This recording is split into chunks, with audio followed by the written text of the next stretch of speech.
Hello and welcome to this fifth and final vlog in the series Not in January with me, Ruth Ann Richards, creator of The Intuition Connection.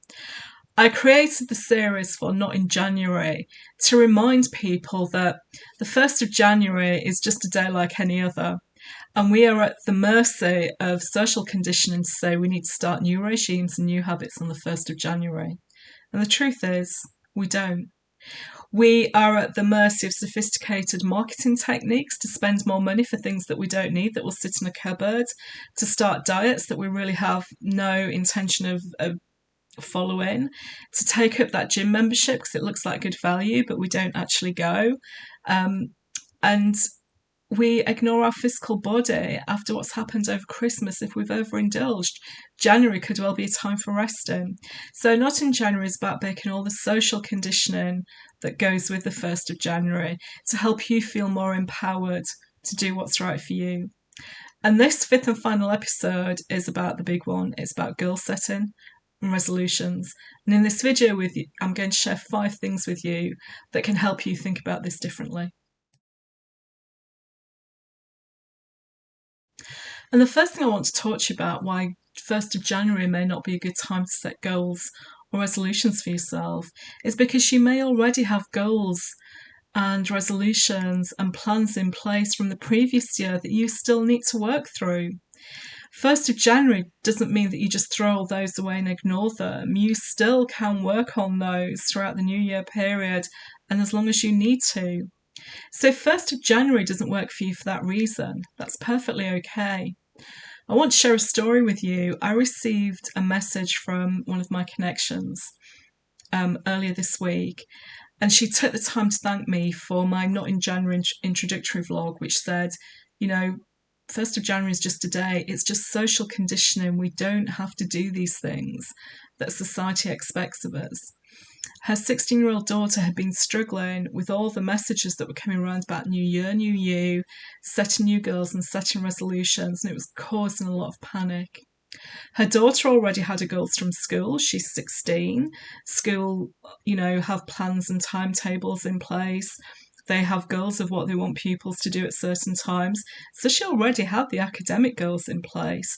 She's also an athlete and she also had those in place as well. So to understand why she needed to do and set other resolutions and goals, as this connection said her daughter is on the spectrum, just drove this sense of panic that was not needed. But understanding that if you've already got resolutions and goals in place, you can still use them. They're still yours. You don't have to change them at 1st of January if that doesn't work for you. Secondly, who says it has to be the 1st of Jan? I love rules and procedures and policies. I think they're great for society in general, but every now and then we come across things that make no sense. The 1st of January to make resolutions and goals is not a law.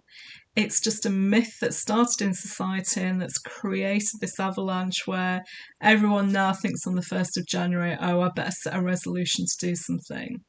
Let's go against the grain. It's not law. You don't have to do that.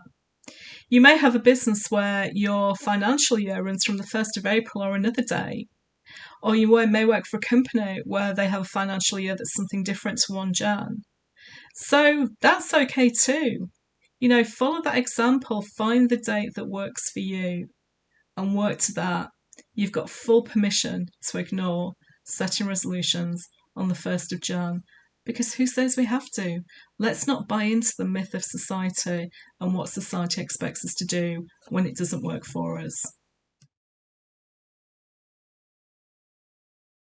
The third thing is to check your intentions when setting a goal. Intention is really important, and I talk about intuitive goal setting in Reclaim Your Intuition, my book, and I want to share this definition of intention with you. Intention is an act or instance of determining mentally upon some action or result. That means in your head, you're going to take this action to create some result. How many times have you said, I'm going to set this resolution on the 1st of January, my diet starts on the 1st of January, the new exercise regime starts, this new habit starts, I stop smoking, I stop drinking. But you say those things with no intention. They're just words that you say. But mentally, you are not intent upon taking that action. That's not a good place to be, saying one thing and not taking the action. It can then create other emotions that you don't need, such as guilt, blame, shame, and it goes on, doesn't it? So if you really don't have the intention to follow through on that resolution and take action on it, just don't set it until the time that you are mentally ready to take that action. It's really that simple.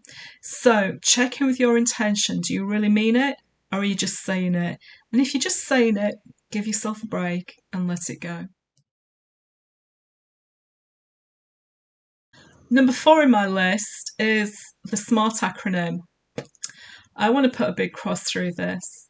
I know there are many organisations out there that rely on it, but as an individual, and if you're self-employed or working for yourself, the SMART acronym is not your friend. And if you wonder what I'm talking about, it's specific, measurable, achievable, realistic, and time bound. You don't need this. You really do not need this, especially if you work with the universe to manifest what you want. Because when you're co creating with the universe to make change in the world, to do something that you're passionate about, you have no control over the timing, my friend. That's the reality of it.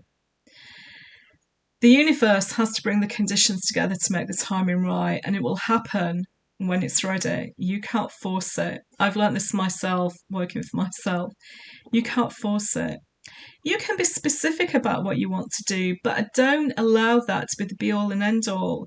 If you change your mind, if you get new information, or if you get a sign from the universe that you need to change the specificity of what you're doing, change it. That's okay. Don't be beholden to making it specific once and then sticking to it. Measurable. Well, when you're a small business owner, you're going to know anyway whether something's measurable or not. So again, don't worry too much about that. And also, we have too high expectations of what we want to measure. So if you think you're going to be a millionaire in the first year, maybe you will, but the chances are that you're not. You know, even Coca-Cola only sold 6 bottles when they first started out. You know, they didn't sell much to start with. So manage your expectations around measurable, and if you're not sure what you're measuring, just leave it for now. The achievable, you know what you want to achieve, but think about it as your dream instead, not just words on a piece of paper. Feel it from the heart. And the realistic, you know, that's just taking your actions every day, but time bound. If you're working with the universe to co-create, my advice is ditch that for now and actually ditch the whole SMART acronym, because all you need to do is dream about what you want, know the actions you need to take, let the universe know that's what you want to do, and trust the universe. Know, activate, and trust. Those 3 steps are what you need. So if you want permission to ditch the SMART acronym, you've got it. And my 5th and final thing to share with you about goals and goal setting is, more than anything, to look inside you. Check with your intuition about what is right for you. Don't get caught up in what other people are telling you your goals should be. Don't get caught up in setting someone else's goals that you think you should have. Don't get caught up in what other people want for you. It's about knowing what you want inside and if the time is right for you. And you know this, and you have to look into your heart. As I said earlier, for the SMART acronym, you know, you're looking for the achievable. It's really about the dream. What is in your heart centre? Because if it's in your heart, you've got more intention of creating intention and actions around it. But go within and make sure your goal and your resolutions are right for you. And if you look at them and you find yourself working towards things that other people want for you in your business, or you've taken on someone else's ideas and they're not your own, those goals will never work out for you. So take a few moments, take a deep breath, go within, listen to your intuition, and take it from there. So those are my 5 ways to break down the myths of having to set resolutions on the 1st of January. You probably already have your goals in place. Keep going with it. Who says it has to be 1st of Jan? It's not the law. Think about your intention. Do you really have, the intention to go through with something that you've said you're going to do? And if not, ditch it and do something that you do intend to do. Drop the smart. It doesn't work for us when we work for ourselves. And number 5, go within, check in with your intuition. And if you want to find out more about a different way of goal setting, in my book Reclaim Your Intuition, I outline the CAT method. Know, activate, and trust. It's a way to co-create with the universe that's very practical, very flexible, and very dynamic. And actually, I have more videos on my YouTube channel that you can watch and find out more about that as well, that can help you. So whatever you do this year, make sure it's the right things for you. Make sure it comes from a place of intuition. It comes from your heart. It's something that you feel you really want to do, and life will change for you. Wishing you a wonderful 2023 and all the things that you wish for yourself. Take care.